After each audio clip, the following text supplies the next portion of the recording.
അച്ഛനും അമ്മക്കും ഒരുപാട് നാളത്തെ പ്രാർത്ഥനകൾക്കും നേർച്ചകൾക്കും ശേഷം ഉണ്ടായ മകൻ ആണ് ഞാൻ. അതുകൊണ്ട് തന്നെ അവരെന്നെ ഒരുപാട് ലാളിച്ചും ആഗ്രഹിച്ചുമെന്നെല്ലാം നടത്തി തന്നുമാണ് വളർത്തിയത്. പ്ലസ് ടു ഒക്കെ ആയപ്പോഴേക്കും ഞാനൊരു പ്രത്യേക സ്വഭാവക്കാരനായിരുന്നു. കൂട്ടുകാരില്ല, ആരോടും അടുപ്പമില്ല, സ്നേഹമില്ല, അങ്ങനൊക്കെ. അച്ഛനും അമ്മയും മറ്റൊരാളെയും സ്നേഹത്തോടെ നോക്കുന്നത് പോലും എനിക്ക് സഹിക്കാൻ കഴിയാത്ത കാര്യങ്ങളായിരുന്നു. അങ്ങനെ കുറെ ആയപ്പോൾ കസിൻസ് ഒന്നും വീട്ടിലേക്ക് വരാതെയായി. ആകെയുള്ള ഒരു ഫ്രണ്ട് വെങ്കി മാത്രമായിരുന്നു. അത് ഞാൻ എന്ത് പറഞ്ഞാലും ഒക്കെ അനുസരിച്ച് നിൽക്കുന്നത് കൊണ്ട് മാത്രം. US-ൽ MBBS ഒരാഗ്രഹമായി മനസ്സിൽ കയറിക്കൂടിയ ആ സമയത്താണ് അച്ഛനും അമ്മയും സമ്മതിക്കും എന്ന് കരുതിയത്. ഇന്ന് വരും എന്നിനും എന്നെ എതിർക്കാത്ത അവർ ഇത്തവണ എന്നെ വിടില്ല എന്ന് നിർബന്ധം പിടിച്ചു. അതോടെ എനിക്കും വാശിയായി. പോണം എന്ന് തറപ്പിച്ചു പറഞ്ഞു. ഒരു വർഷം ഒരു കോഴ്സിന് പോകാതെ വീട്ടിലിരുന്നു. ഒടുവിൽ അവർ തോൽവി സമ്മതിച്ചു. വെങ്കിയെയും കൂട്ടി എന്നെ അയച്ചു. ആദ്യത്തെ കുറച്ചു കാലം അവിടെ അടിച്ചു പൊളിച്ചു നടന്നു. അവിടെ വെച്ചാണ് ഞാൻ എഡ്വീനയെ പരിചയപ്പെടുന്നത്. എൻ്റെ ക്ലാസ്മേറ്റ് ആയിരുന്നു അവൾ. ചെമ്പൻ മുടിയും നക്ഷത്ര കണ്ണുകളും ഉള്ളൊരു മാലാക. സാധാരണ വിദേശികളുടെ ബന്ധങ്ങളെക്കുറിച്ച് നമുക്കൊരു ധാരണ ഉണ്ടല്ലോ. ടൈം പാസ് ആണ്, വേഷം മാറുന്നത് പോലെ പങ്കാളിയെ മാറുന്നവർ ആണ് എന്നൊക്കെ. ഞാനും തുടക്കത്തിൽ അങ്ങനെയാണ് കരുതിയത്. വളരെ വേഗം തന്നെ അവൾ എൻ്റെ ഹൃദയത്തിൻ്റെ ഭാഗമായി. ആരോടും സ്നേഹമില്ല എന്ന് വിചാരിച്ച എനിക്ക് അവൾ എൻ്റെ പ്രാണനായി. 8 വർഷമായിട്ടും നാൾക്കുനാൾ ശക്തമായതല്ലാതെ ഞങ്ങളുടെ ബന്ധത്തിന് യാതൊരു വിള്ളലും സംഭവിച്ചില്ല. MS കഴിഞ്ഞിട്ടും കുറേ ഫെലോഷിപ്പുകളും ഒക്കെയായി ഞാൻ അവിടെ തന്നെ കൂടി. അവളെ പിരിയാൻ എനിക്കാവില്ല എന്നതായിരുന്നു സത്യം. ഒടുവിൽ ഞാൻ അവിടെ തന്നെ ഒരു ഹോസ്പിറ്റൽ ജോലിക്ക് കയറി. ഹരിയേട്ടൻ പറയുന്ന ഓരോ വാചകങ്ങളും ചാട്ടവാറടി പോലെ എന്നെ വേദനിപ്പിച്ചു കൊണ്ടിരുന്നു. എന്നിട്ടും മനസ്സിൻ്റെ സംഘർഷങ്ങൾ മുഖത്ത് വരുത്താതെ ഞാനിരുന്നു. എന്നെ ഇഷ്ടമില്ല എന്നെനിക്ക് തുടക്കത്തിലേ എനിക്ക് മനസ്സിലായതാണ്. ഇതുപോലെ എന്തെങ്കിലും കാരണം ഉണ്ടാകും എന്ന് ഊഹിച്ചിരുന്നു. എങ്കിലും ഇത്ര വേഗം ഡിവോഴ്സ് ആവശ്യപ്പെടും എന്ന് പ്രതീക്ഷിച്ചില്ല. അച്ഛനോടും അമ്മയോടും എഡ്ഡിയുടെ കാര്യം ഞാൻ പറഞ്ഞു. പക്ഷേ മകൻ ഒരു മദാമയെ കല്യാണം കഴിക്കുന്നതിൽ അവർക്ക് താല്പര്യമില്ലായിരുന്നു. പിന്നെ ഞാൻ ഇവിടെ അവരുടെ കൺമുന്നിൽ കാണണം എന്നായിരുന്നു അവരുടെ ആഗ്രഹം. അതിനുവേണ്ടിയാണ് അവർ നിന്നെ കണ്ടുപിടിച്ച് കല്യാണം നിശ്ചയിച്ചത്. അച്ഛന് സുഖമില്ല എന്ന് പറഞ്ഞു കല്യാണത്തിൻ്റെ അന്ന് എന്നെ വിളിച്ചു വരുത്തിയതായിരുന്നു. മണ്ഡപത്തിൽ എത്തിയപ്പോഴാണ് സ്വന്തം കല്യാണം ആണ് നടക്കാൻ പോകുന്നതെന്നും അതിനുള്ള പന്തലിലേക്കാണ് എന്നെ കൊണ്ടുവന്നതെന്നും ഞാൻ അറിയുന്നത്. നിന്നെ താലി കെട്ടുകയല്ലാതെ എനിക്ക് വേറെ ഓപ്ഷൻ ഇല്ലായിരുന്നു. നീയും കൂടി അറിഞ്ഞുകൊണ്ട് എന്നെ ചതിച്ചതാണെന്നാണ് ആദ്യം കരുതിയത്. അതുകൊണ്ടാണ് ആദ്യ രാത്രി നിന്നോട് അങ്ങനെ പെരുമാറിയത്. പിറ്റേന്ന് നീ കല്യാണം കഴിഞ്ഞത് കൊണ്ട് പഠിക്കാൻ പോയില്ല എന്നൊക്കെ പറയുന്നത് കേട്ടപ്പോൾ ഞാൻ അന്വേഷിച്ചു നിന്നെക്കുറിച്ച്. നീയും എന്നെ പോലെ പെട്ടുപോയതാണെന്ന് എന്ന് ബോധ്യമായി. അങ്ങനെയാണ് നിന്നെ പഠിക്കാനയക്കാൻ ഞാൻ തീരുമാനിച്ചത്. നിനക്ക് വേണ്ടതെല്ലാം വാങ്ങിത്തന്നതും നിന്റെ വീട്ടുകാരോട് ഞാൻ നന്നായി ഇടപെട്ടതും അതുകൊണ്ടാണ്. ഇതെല്ലാം ഞാൻ സദാസമയം എഡ്ഡിയെ അറിയിച്ചിരുന്നു. നിന്നെ വേദനിപ്പിക്കരുതെന്ന് അവൾ എന്നോട് പറഞ്ഞു. പക്ഷെ ഞാൻ ചെയ്യുന്നതെല്ലാം നിന്നെ എന്നോട് ഇഷ്ടം വളർത്തുകയാണ് എന്നെനിക്ക് മനസ്സിലായത് നീ എന്നെക്കുറിച്ച് അന്വേഷിച്ചു തുടങ്ങിയപ്പോഴാണ്. ഞാൻ പറഞ്ഞിട്ടാണ് വെങ്കി നിന്നെ ബ്ലോക്ക് ചെയ്തത്.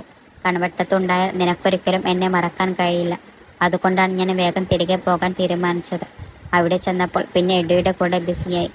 5-6 മാസം കാണാതെയും സംസാരിക്കാതെയും ഇരുന്നാൽ നീ എന്നെ മറക്കും എന്ന് ഞാൻ കണക്ക് കൂട്ടി. ഹരിയേട്ടൻ പറയുന്നത് കേട്ട് എനിക്ക് പുച്ഛമാണ് തോന്നിയത്. 6 മാസം കാണാതെയും സംസാരിക്കാതെയും ഇരുന്നാൽ മറന്നു കളയാൻ ഞാൻ ഹരിയേട്ടൻ്റെ ഭാര്യയാണ്, കാമുകിയല്ല. ആൾ അത് കേട്ടൊന്ന് ഞെട്ടിയതായി തോന്നി.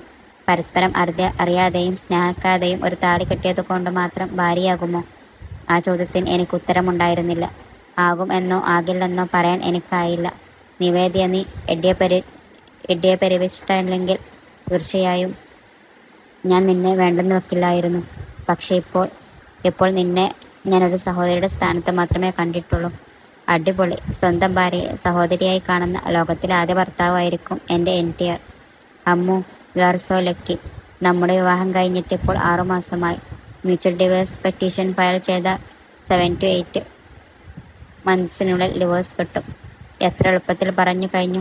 എൻ്റെ ജീവിതമാണ് മുറിച്ചെടുക്കാൻ ഈ ചോദിക്കുന്നത്. കുറച്ചുനാൾ ഒരുമിച്ച് കഴിയുമ്പോൾ, അടുത്തിടപഴകുമ്പോൾ, പരസ്പരം മനസ്സിലാക്കുമ്പോൾ സ്നേഹിക്കാൻ കഴിയും എന്നാണ് ഞാനിതുവരെ കരുതിയിരുന്നത്. മനസ്സ് വെക്കാതെ ആഗ്രഹിക്കാതെ ആർക്കും ആരെയും സ്നേഹിക്കാൻ കഴിയില്ല. അല്ലെങ്കിലും എൻ്റെ കൂടെ ജീവിച്ചു കഴിയുമ്പോൾ എത്ര കാലം പ്രാണനായി കണ്ടവളെ മറന്നു കളഞ്ഞാൽ ആ സ്നേഹത്തിന് പിന്നെ എന്ത് മൂല്യമാണുള്ളത്? നിറത്തിലെ ജോമോളെപ്പോലെ കുറേ സ്വപ്നം കണ്ടു നടന്ന വിഡ്ഢിയാണ് ഞാൻ എന്ന് തോന്നി. ഒടുവിൽ നായികയും നായകനും ഒന്നായി. ഞാൻ ആരായി? ഹരിയേട്ട, ഇപ്പോൾ എനിക്ക് നിങ്ങളോടൊന്നും തോന്നുന്നില്ല. സഹതാപമല്ലാതെ. സ്വന്തം അച്ഛനോടോ അമ്മയോടോ പോലും സ്നേഹം ഇല്ലാത്ത നിങ്ങൾ എന്നെ സ്നേഹിക്കും എന്ന് വിശ്വസിക്കാൻ മാത്രം മണ്ടിയല്ല ഞാൻ. നിവേദ്യ മസ്ലളിയൻ അലറി. പിന്നെ ചുറ്റിലും നോക്കി സ്വയം അടങ്ങി. ഞാൻ സത്യമാണ് പറഞ്ഞത്. നിങ്ങൾ ഇവിടെ നിന്ന് പോയി 2 ആഴ്ച കഴിഞ്ഞു അച്ഛന് കാർഡിയാക് അറസ്റ്റ് ഉണ്ടായി. ആൻറ്റിയോജോപ്ലാസ്റ്റി ചെയ്യേണ്ടി വന്നു. അതറിഞ്ഞിരുന്നുവോ? ഇപ്പോൾ മസിൽ പിടുത്തം അല്പം വിട്ടിട്ടുണ്ട്. തെറ്റ് ചെയ്ത കുട്ടിയെപ്പോലെ ചുണ്ടു കൂർപ്പിച്ച് ഇല്ലെന്ന് തലയാട്ടി. അതിനുശേഷം ബൈപ്പാസ് സർജറി കൂടി ചെയ്യേണ്ടി വന്നു. ഡോക്ടർ മകനും അത് അറിഞ്ഞു കാണില്ലല്ലോ. ഇപ്പോഴും കുട്ടി മിണ്ടുന്നില്ല. സ്വന്തം അച്ഛനോടും അമ്മയോടും അത്രയുള്ളൂ നിങ്ങളുടെ സ്നേഹം അല്ലേ? നീ എന്താ എന്നെ ക്വസ്റ്റ്യൻ ചെയ്യുകയാണോ? പണ്ട് കല്യാണത്തിന് വിളിച്ചതുപോലെ കള്ളം ആണെന്ന് വിചാരിച്ചാണ് ഞാൻ വരാതിരുന്നത്. പിന്നെ ഒരു നിമിഷം നിശബ്ദനായിരുന്നു. സ്വയം സാധൂകരിക്കാൻ പോയിന്റ്സ് അന്വേഷിക്കുകയാണെന്ന് തോന്നി. എന്നോട് അത്ര ഇഷ്ടമുള്ള അച്ഛനും അമ്മയാണെങ്കിൽ എൻ്റെ ഇഷ്ടങ്ങൾ അവർ അംഗീകരിക്കില്ലേ? തീർച്ചയായും. പക്ഷേ ഞാൻ ഒന്ന് ചോദിക്കട്ടെ, സ്വന്തം ഇഷ്ടങ്ങളും പ്രണയവും ജീവിതവും മാത്രം മതിയോ? ജനിപ്പിച്ചു വളർത്തിയ അച്ഛനമ്മമാരുടെ ഒരു ഉത്തരവാദിത്വം ഇല്ലേ? പിന്നെയും കുട്ടി മിണ്ടുന്നില്ല. ഒഴിഞ്ഞു പോകാൻ ഞാൻ തയ്യാറാണ്. ചങ്ക് പറഞ്ഞു പോകുന്നത് പോലെ തോന്നി അത് പറഞ്ഞപ്പോൾ. എന്നെ സ്നേഹിക്കാത്തവരുടെ കൂടെയുള്ള ജീവിതം ഞാനും ആഗ്രഹിക്കുന്നില്ല. നിങ്ങൾ പറഞ്ഞ പേപ്പർ സൈൻ ചെയ്തു തരാൻ ഞാൻ തയ്യാറാണ്.